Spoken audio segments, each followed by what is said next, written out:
Welcome to the Supportive Ambition, where we celebrate creativity, ambition, and the journey of bringing big ideas to life. I'm your host, Danny, and each week I'll introduce you to inspiring voices from all walks of life. Artists, innovators, and dreamers who are pushing boundaries and redefining what's possible. This podcast is about the power of support, shared stories, and the belief that we're all stronger when we lift each other up. Thanks for joining us on this journey. Let's dive in.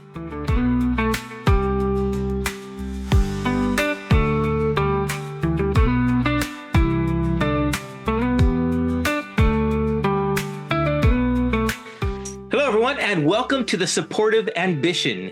We're thrilled to have Rosa Falu, an emerging multi-award-winning screenwriter whose work has garnered international recognition at film festivals, and Rosa's passion for animation, especially for children's and family-friendly storytelling, reflects her deep-rooted love for humanity, culture, and inclusion. As a proud Puerto Rican, Afro-Latina, and first-generation American, her unique perspective is shaped by a diverse upbringing as an Army brat and enriched by extensive travel. With an impressive academic background that includes an MFA candidacy in creative writing at Spalding University, an MA in screenwriting from the New York Film Academy, and a BA in theater and communications from Temple University, Rosa continuously refines her craft through cultural and media studies. Today, we'll dive into her creative journey, explore how her multicultural experiences inform her work, and learn about her vision for a more inclusive future in animation and storytelling. Rosa, welcome to the Supportive Ambition. Thank you. Thank you for having me. It is fantastic to learn about your journey, to speak with you, not just for what shaped you into who the storyteller you are now, but just to, maybe learn about a little bit about the vision of what you have coming down the line. But it all starts somewhere. So let's start with your background influence. And can you share how growing up as like an Army brat and being, bringing the first generation in your family born here in the U.S., how that shaped your worldwide and creative voice?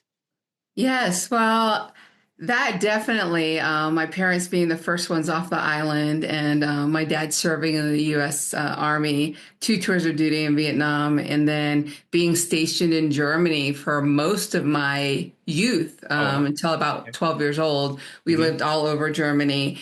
And one thing about growing up in the military family in another country is that you travel a lot, not only with your family, but school trips are always taking you and immersing you in culture. Back then, I don't know how it is now, but I'm not a spring chicken. So, so it's been over 40 years that I was growing up in Germany. And so I visited all of the countries surrounding France and Spain and Italy and all, Switzerland and Belgium, all those places. So I was steeped in culture. But of Europe. But one thing, I had a teacher in 5th grade, Mr. Schmidt. I will never forget him.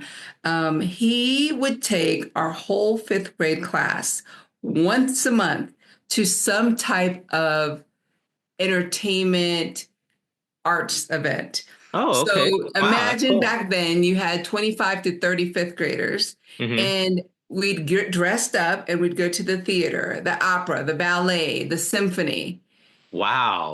Once a month, the entire year. That's amazing. And that was what opened my eyes to the world of arts, that I just fell in love watching the artists do their craft and just the magic. Yeah. And that magic led me to, in high school, joining the theater club and forensics. I did dramatic interpretation and poetic interpretation and all of that. And I just loved anything that had to do with the arts. I also played an instrument. I was a flautist. And I just continued to just love the arts my whole life. My parents were not into the arts or anything like that. So thankfully, for him, for that, I had him as a teacher that just changed my life and focused that trajectory into the field. And then when I went to college, I took courses. I was actually pre-law, Oh, and wow. I took courses in theater because my father said, I am not paying for you to go to school to play around, and they didn't go to college. Well, my dad went to a 2 year, he got a 2 year degree, but no one had gone to a 4 year degree in my family, the extension of our family that was in the United States. Okay. So I was the one that was supposed to go to law school and I was supposed to do this and Oh, that. okay. But Okay. what happened? I started taking more courses in theater than Okay. the courses in the law courses. I would drop a political science course and take another theater class in its Gotcha. place. And I was like, when my father finds out about this, I am sunk.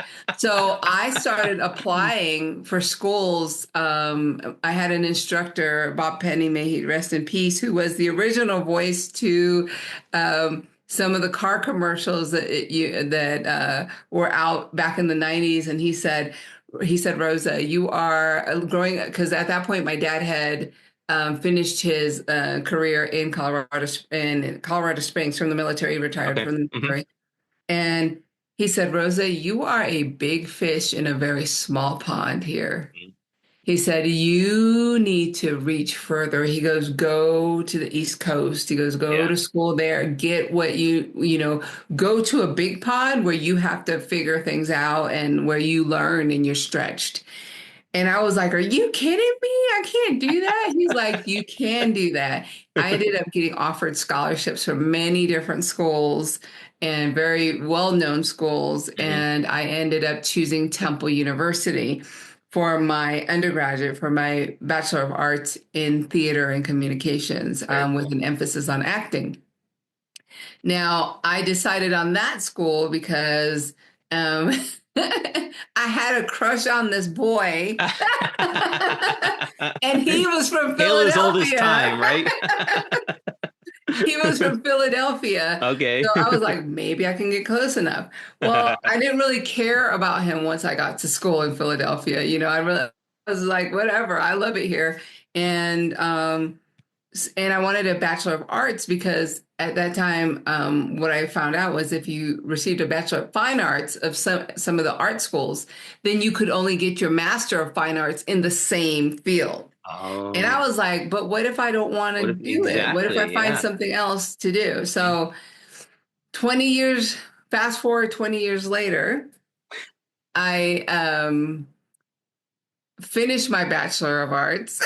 I mean, because I went off the rails and was working, with Hey, community projects using theater as a medium, and I did improv and I did different things in the world one semester before graduating. oh no. So I walked that was the last year Temple University let you walk, even though you didn't have enough points to walk. Hmm. So my parents thought I had graduated and I had not graduated. Um, 20 years later, 2016, I got my Bachelor of Arts from Temple University. They went back. I ended up having to take some courses that I didn't want to take. But I was able, life experience, they gave me life experience credits for the other few, and I Okay. was able to graduate and I received my degree. And it's hanging on my wall right here to remind me that you can always go back and finish something that you That's a really need great to finish. lesson. Because Yeah. I was like, it's time to come clean and just finish. And I got two copies of my degrees and gave one to my parents. Nice. So they were just as happy. I mean, they didn't because they didn't know what had happened. But then when they got the degree and they saw it and they have it in their home, they're like, yay, the first one to graduate. This is the one So that got lost in the mail. Here you go. the one that got lost in the mail for 20 years. so then, so then, at that point, my sister, my baby sister, who is the only one who has had multiple children, told me that she and her husband were expecting, her youngest was 14, and that she and her husband were expecting. And all of a sudden, I got really nervous because I said, what is he gonna see or she gonna see? Are they gonna see themselves represented? Because it was 2016 and you really weren't seeing representation and all of that. And I was watching a lot of movies. I had gone through some trauma and I was using movies to kind of numb myself. Mm-hmm. And so I decided to take an online screenwriting course from New York Film Academy. Oh, nice. Okay. And it was a year-long course. Okay. And I received a scholarship for that through an organization. And I took that course and fell in absolute love. I Nice. was like, this is it. I need to write. This is what I need to do. So my very first, the project that I worked on in that class, the first feature that I wrote, I submitted that to Oaxaca Film Fest. Oh, fun. Okay. Oaxaca Film Fest is Yeah. like the Sundance of, the Sundance of Latin America. America. Like Yeah. it's Yeah. big. It's big. And I finished that course. I entered it there, and I just moved on. I ended up getting a scholarship, a full scholarship to New York Film Academy for my master's in screenwriting, Master of Arts. And I was like, cool. So I went to California and I started, it was a 7-month intensive Wow. for a Master of Arts. I had to write not only a feature script to be able to go before the board, but also 100-page dissertation. Wow. And it was a hard 7 months. We had Yeah. 6 week. It was very, very intensive. I was the only woman. Wow. And Okay. yes, there were That's 4 of us that were selected for it. And 3 of us were Latino, and one was from Korea, South Korea. I was the elder of the class in my mid 40s. I was the only woman. And it was amazing. It yeah. was amazing. Yeah. It was a lot of hard work, a lot of nights crying and calling my husband, crying. I can't do this. I just need to go home. He goes, no, you're going to do it. You're already there. You can do this. And I was like, I want to go home. But I did it. I graduated top of my class. Awesome. So Awesome. a 3.89, There you go. which I was really proud of. Yeah. And just from there, I started volunteering for different film festivals just to watch more films and Mm-hmm. get to know, the process of seeing from script to screen, what the Yeah. processes were, and diversity at Cannes and the Crown Awards and Slam Dance and several others that I worked on for years and have been on their screening committee for several years. Very And cool. through that, I made other connections. I connected with Afro Animation, and I became their very first director of awards for short films. Okay. And so I was with them for 4 years. And then Black in animated, women in animation, Latinos in animation is the one that they're relaunching this year. So I'll be joining them as Oh, well. nice. Nice. From there, speaking engagements, panels that Chicano Hollywood gave me my first panel for film, but I was speaking with Alpha. Okay. They're a leadership organization for Latinos. And so speaking engagements, speaking on panels, and just writing when I could, because then all of a sudden I got super busy to write. So I was writing Let's little say, bits here and there and my ideas and things, but sitting down and writing. But then I started taking courses again because I love to learn. And I was like, you know what? Taking a course is going to give me the accountability that I need yeah. because, COVID had happened and, that just kind of slowed things down. And I had moved and life was lifing. So, Yeah. Life was so life, and I I, like that. yeah, yeah. So I decided to take more courses and some courses out of England and some courses out of LA and, just online stuff and trying to create a community where I could write and have accountability. But I did find that the only thing that made me have accountability was the courses that I was paying for. Well, you're investing in yourself, right? So Yes. there you go. Yes. So I was like, okay. And then through those speaking engagements and invitations to speak as Hmm. well. I'm a visiting lecturer at UC Berkeley in a course that deals with education and entertainment and ethnic studies and turning oral histories into screenplays. So I do that. Okay. This is semester is my first semester doing that, which is amazing, and getting to know these students that are, you know, very aware of what's happening politically and very aware of Hmm. what's happening in the world of entertainment, and knowing that oral histories, we need to do what we can to go ahead and record those now because our elders are leaving us. Yeah. And once they're gone, those stories aren't going to be told. Yeah. So that's what I'm doing now.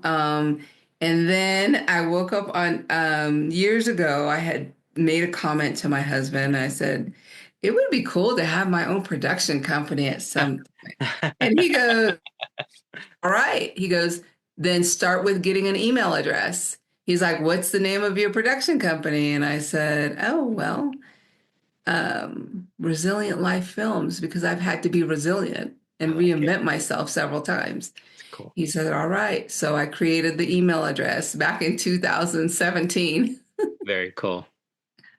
Very cool. I mean, my goodness, that is such a perfect name of a production company, a film company for someone who's, like you said, had to reinvent themselves and had to be that resilient person. Um, well, with that, with resilient life, or just in your writing in general, how do you integrate your themes of acceptance, inclusion, and multiculturalism into your projects? Well, because that's who I am, because of how I grew up, Hmm. it's a really natural to Okay. see different cultures and different people come together. We used to have get-togethers. We're Puerto Rican, so we had almost every weekend we had something at our house or we're at somebody else's house and we're eating food and music and dancing and dominoes and all those things.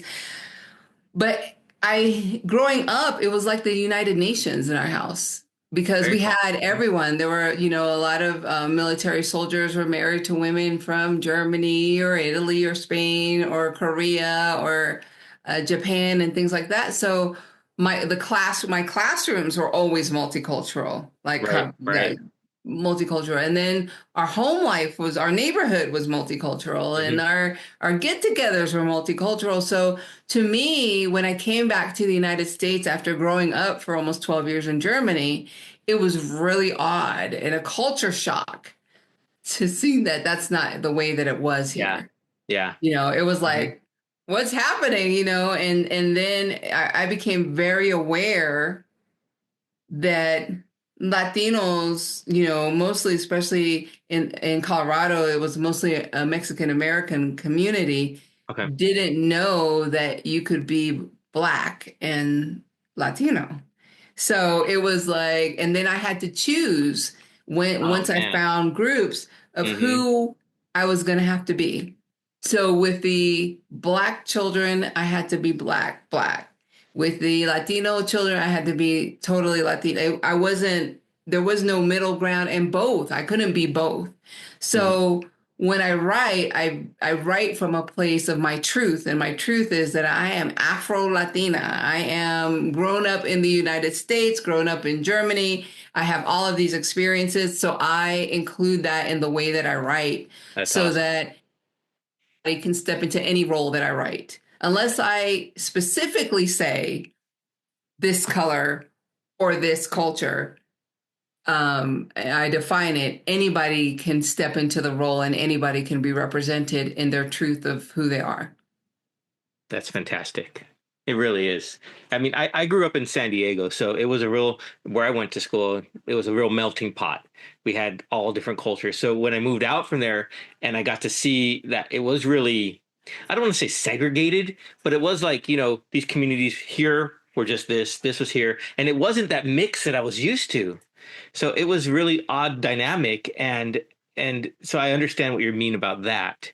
And growing up bicultural, but as well, I understood about having to choose one. And I heard somewhere someone told me once that you're not half Mexican, you're not half Jewish, you're Mexican and you're Jewish. And I was like, that really makes a lot of sense to me. Mm. So hearing that you're writing for these roles for people that they can just be themselves in is just fantastic. It really is. Thank you. Thank you. So you said you were a guest speaker, guest lecturer in many different areas. What sort of advice would you offer to emerging screenwriters and creatives who come from diverse backgrounds like yourself? Write your truth. Okay. Write who you are. Write from your place of truth. Don't look at what Hollywood is doing or anybody else is doing. Mm. Create from, I mean, one of the first things you learn in screenwriting courses is write what you know. Yeah. Yeah. And what you know is yourself. That's true. So write from yourself, because people can't find holes in that, because it's who you are. It's like you can't deny, it's undeniable. So yeah, write your heart, write who you are, and it doesn't matter how old you are when you start. And as a matter of fact, I'm going to be bold enough to say I'm glad that I started writing older in my life, because I've been through some things. Yeah, I have some life experiences. I have some things that I've seen, some battles that I've had to go through and that I've had to overcome in order to be able to give a type of depth to characters that would not be given if I hadn't seen, experienced, heard, observed all those wonderful things that writers do in order to develop. Yeah, absolutely. I understand that completely. Well, you mentioned Resilient Life, but beyond that, what other aspirations for your career and impact do you hope to make on the industry with your work? I just acted in my first film Oh, back in nice. December, Okay. and I hadn't acted in over 30 years. I know that feeling. And so I'm going to out you right now, too. So I got the bug. Like, it was my first time on set as an actor. I had only been on one other movie set and that was for Rob Alicea's movie that he's Serena, that he's in post Yeah. for right now. And I had a blast on set helping out. I was just a PA, and then I was asked to do some background, and I was like, this is fun. But I actually did that because I had to act in a movie just a week later. Oh, And I was wow. like, I Okay. haven't been on set. I need to see what's happening, because I usually work with animation. So I'm never in a studio. I never do anything like that. I'm just writing. And oh my goodness. So being on set was incredible. And it was so much fun. And I was so appreciative. And I was like so grateful that I didn't pursue acting when I was young, because if you had to struggle, to make ends meet and all that kind of stuff, it wouldn't have been as fun as right now, that I just get to do it for fun and enjoy it and enjoy the I see what process. you're And saying. Yeah. it's awesome. So I hope to do some more acting, and definitely you and I are going to be doing some acting together, for the first film for Resilient Life Productions and Whip Films in just about a week and a half. So excited. That is wonderful. And I'm excited as well. That 30-year gap you mentioned, I'm right there with you, because it's been probably that long. I think we both came from a stage background, so it's going to be a challenge. And I'll say for myself, just to reel in that energy you need on stage for the camera. Yes. So I'm looking forward to that. Rosa, thank you so much for joining us here on the Supportive Ambition. We look forward to hearing more about Resilient Life and celebrating the productions that you will embark upon going forward. And we can't wait to see what you have to offer the world. Thank you so much. Thank you.